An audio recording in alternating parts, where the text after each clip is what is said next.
So இந்த match நடந்துட்டே இருக்கு. நடுவுல பாத்தீங்கன்னா ஜிம்மி யூசோ பாத்தீங்கன்னா மியூசிக் ப்ளே பண்ணவான்னு சொல்லிட்டு ஆடியன்ஸ் கேக்குறாரு. ஆடியன்ஸ் சேர் பண்றாங்க. சோ மியூசிக்கும் ப்ளே ஆகுது. ஃபேன்ஸ் கிட்ட போய் ஈட் சான்ஸ் பண்றாரு.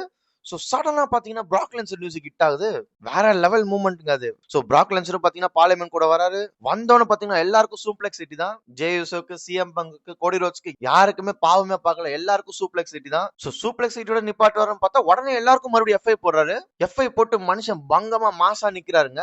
சோ கடைசியா பாத்தீங்கன்னா ஃபைனல் கவுண்ட் முடியுது. சோ நம்ம ரோமன் ரீன்ஸ் வர டைம் ஆச்சு. பிராக்கு இது நல்லாவே தெரியும். சோ பிராக் லென்சர் என்ன பண்றாரு பாத்தீங்கன்னா மேட்ச் ரூல்ஸே மீறிட்டாரு. சூப்பர் ஸ்டார் வந்து மேட்ச் முடிகிற வரைக்கும் வெளியே போக கூடாது. ஆனா பிராக் லென்சர் என்ன பண்றாரு பாத்தீங்கன்னா மேட்ச் நடந்திருக்கும் போதே வெளியே போறாரு. சோ ரோமன் ரீன்ஸ் என்ட்ரி கொடுக்குறாரு. சோ இவங்க 2 பேரும் தூரத்துல இருந்தே ஃபேஸ் ஆஃப் பாத்துக்கிறாங்க.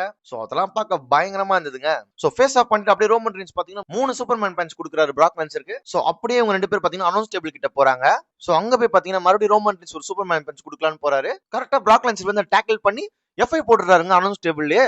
சோ கரெக்டா ரோமன் ரீன்ஸ் மறுபடியும் ரிங்குக்குள்ள பிராக் கூட்டு வராரு. சோ அப்படியே பாத்தீங்கன்னா வார் கேம்ஸ் அங்க ஸ்டார்ட் ஆகுது. சோ அப்படியே வார் கேம் ஸ்டார்ட் ஆனது பாத்தீங்கன்னா பிராக் லென்சர் ரோமன் ரீன்ஸ்க்கு ஃபினிஷர் போட்டுறாங்க எஃப்ஐ. இந்த செக்மெண்டோட ஃபுல் வீடியோ பார்க்கணும்னா இந்த ஆரோவை கிளிக் பண்ணி பாருங்க.